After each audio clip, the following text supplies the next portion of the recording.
Assalamualaikum warahmatullahi wabarakatuh. Perkenalkan, saya Diandra Hafiz Nuvanda Putra. Saya dari jurusan Teknik Informatika, kelas Kewarganegaraan J, dengan NIM saya 2506051101168. Jadi video ini dibuat untuk memenuhi salah satu syarat ujian tengah semester serta sebagai bentuk penugasan dari dosen pengampu Bapak Kamilus Zaman MPD. Pada kesempatan kali ini saya akan memaparkan materi mengenai wawasan Nusantara, menyatukan bangsa, menjaga kedaulatan. Melalui presentasi ini, saya akan menjelaskan pengertian, latar belakang, tujuan, serta implementasi wawasan Nusantara dalam kehidupan berbangsa dan bernegara.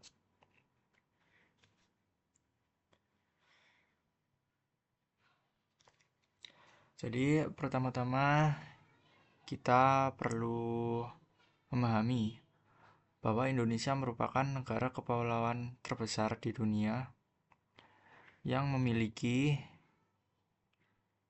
ribuan pulau yang tersebar dari Sabang sampai hingga Merauke. Kondisi geografis ini menyebabkan Indonesia memiliki tingkat keberagaman yang sangat tinggi, baik dari segi suku, bahasa, agama, maupun budaya. Dalam konteks ini, perbedaan juga menjadi potensi untuk menjadikan kekuatan, tetapi juga bisa menjadi sumber konflik apabila tidak dikelola dengan baik. Oleh karena itu, lahirlah konsep wawasan Nusantara sebagai suatu cara pandang yang menekankan bahwa seluruh wilayah dan seluruh rakyat Indonesia merupakan satu kesatuan yang utuh dan tidak dapat dipisahkan. Selanjutnya, dalam perspektif wawasan Nusantara, wilayah Indonesia dipandang sebagai satu kesatuan geopolitik. Artinya, tidak ada pemisahan antara wilayah darat, laut, dan udara. Semuanya merupakan bagian integral dan kedaulatan negara. Konsep ini sangat strategis karena menjadi dasar dalam penentuan batas wilayah, pengelolaan sumber daya alam, serta kebijakan dan pertahanan. Dengan kata lain,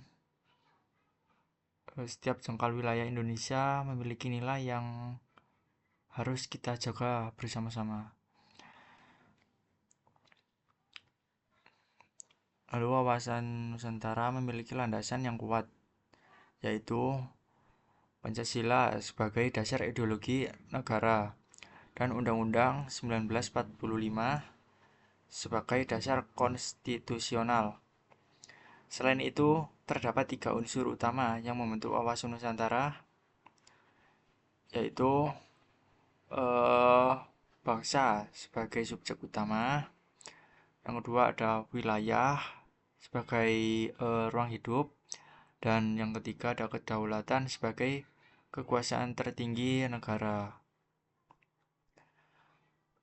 Jadi ketiga unsur ini saling berkaitan ya, dan tidak dapat dipisahkan dalam menjaga keutuhan negara Kesatuan Republik Indonesia.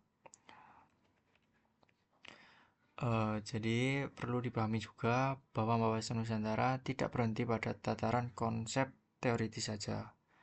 Dalam praktiknya, wawasan Nusantara menjadi pedoman dalam berbagai kebijakan nasional, seperti perencanaan pembangunan, pendidikan, hingga pembentukan peraturan perundang-undangan.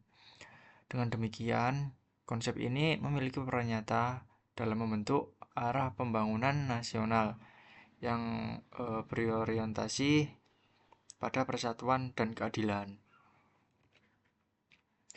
Lalu implementasi dalam sektor politik dan pertahanan. Dalam bidang politik, wawasan Nusantara diwujudkan melalui sistem politik yang menjaga persatuan nasional, termasuk dalam pelaksanaan otonomi daerah yang tetap berada dalam bingkai NKRI. Sedangkan dalam bidang pertahanan dan keamanan, implementasinya terlihat pada penguatan sistem pertahanan negara, peningkatan kesiapsiagaan TNI, serta pengawasan dan wilayah perbatasan. Hal ini menunjukkan bahwa kedaulatan negara harus dijaga tidak hanya secara fisik tetapi juga sistematik. Jadi implementasi ekonomi dan sosial budaya. Dalam bidang ekonomi, wawasan Nusantara mendorong adanya pemerataan pembangunan di seluruh wilayah Indonesia. Tujuannya untuk mengurangi kesenjangan antar daerah serta meningkatkan kesejahteraan masyarakat secara menyeluruh. Sementara itu, dalam bidang sosial dan budaya, wawasan Nusantara menekankan pentingnya toleransi, saling menghargai, serta pelestarian budaya lokal sebagai sebagian dari identitas nasional. Dengan demikian, keberagaman tidak menjadi pemecah, tetapi menjadi pemersatu bangsa. Lalu ada tantangan implementasi. Ada ketimbangan pembangunan yang perbedaan akses infrastruktur, layanan publik, dan peluang ekonomi antar wilayah mengancam kohesi nasional. Di antaranya seperti ketimbangan pembangunan akibat perbedaan sosial budaya serta pengaruh globalisasi dan perkembangan teknologi yang sangat cepat. Oleh karena itu, diperlukan upaya yang berkelanjutan untuk memperkuat nilai-nilai kebangsaan di tengah dinamika tersebut. Lalu, untuk mengatasi berbagai tantangan tersebut, diperlukan langkah-langkah yang strategis, seperti peningkatan pendidikan nilai kebangsaan, lalu pembangunan inklusif, dan penguatan literasi digital, serta kerjasama internasional. Langkah-langkah ini itu bertujuan untuk memastikan bahwa wawasan Nusantara tetap relevan dan mampu menjawab tantangan zaman. Jadi kesimpulannya dapat wawasan Nusantara merupakan konsep fundamental yang berperan penting dalam menjaga persatuan dan kedaulatan negara melalui penerapan yang konsisten di berbagai bidang. Di Indonesia dapat berkembang menjadi negara yang kuat, adil, dan sejahtera. Jadi oleh karena itu seluruh elemen masyarakat khususnya generasi muda memiliki tanggung jawab untuk memahami dan mengimplementasikan nilai-nilai wawasan Nusantara dalam kehidupan sehari-hari. Mungkin cukup sekian dari pemaparan yang dapat saya sampaikan. Terima kasih atas perhatiannya. Wassalamualaikum warahmatullahi wabarakatuh.